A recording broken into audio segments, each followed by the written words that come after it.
Hi everyone, it's Mrs. Curtis. Today we're going to be doing a drawing in the style of Yayoi Kusama. Now, if you remember from the story, Yayoi Kusama sees spots on all different objects. So we're going to create an awesome flower vase with flowers that have spots on them like Yayoi Kusama would have seen. You're going to start with your paper going vertical or the tall way. You want to make sure that you have your drawing tool. I recommend a pencil, but if you have a Sharpie or a black pen, you can use that as well. And we're going to start our flowers out pretty simple. We're going to make them kind of like little blob shapes, but we want them to have points on them. So they're going to look like this. They're going to come out. Kind of a paint blobbish flower shape. It doesn't have to be perfect. Just have fun with it.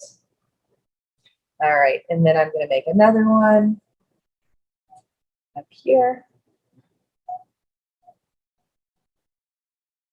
And I'm going to have one more right about here. And this one's actually going to kind of go under that first one. So I'm going to stop at the edge, imagine where it would have come through, and follow it on the other side.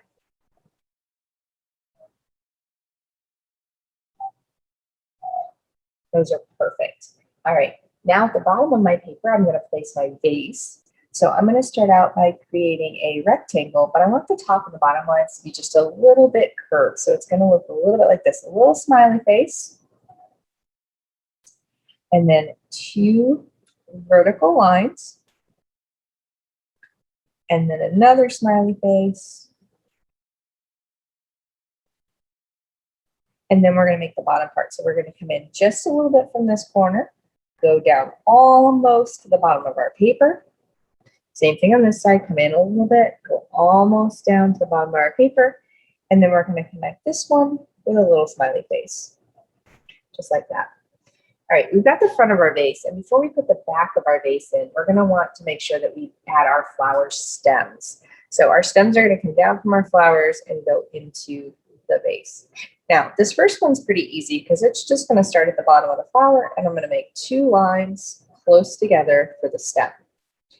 These two, on the other hand, are going to be a little bit trickier because the stems are going to be behind this front flower. So this one's going to start here, come down until it stops, imagine where it would have gone, and then continue the stem on the other side and do the same thing for the second line, just like that. And then I have one more. This one's going to come right here, stop, and continue on the other side. Perfect, just like that. Now you can also add some leaves to your flowers if you want to on your stems. Little leaves here.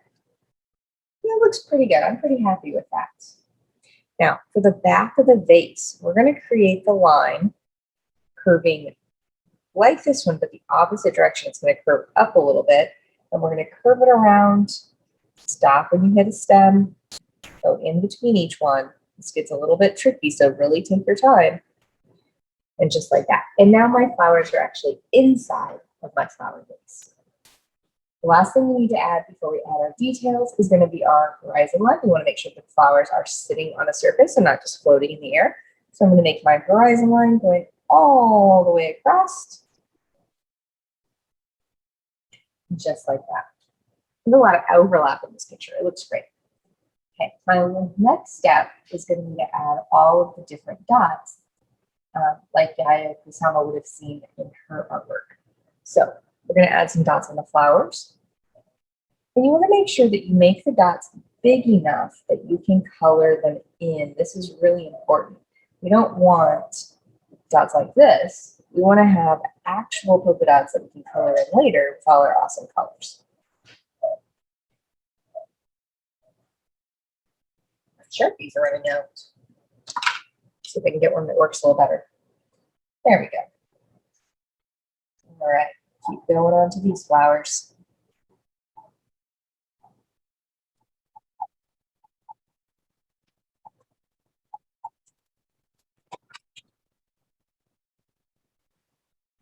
Okay, I've got my polka dots on my flowers, but I'm going to keep going. I need to make sure that I have my polka dots on almost everything. So I'm going to do them on the base and on the ground.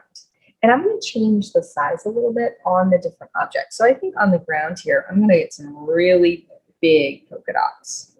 I'm going to have one going behind the vase, going off the edge. So I want to kind of play with the size of them so that they're not all the same size on all my objects. And then on my vase, I'm going to make them a medium size. So somewhere between these and these.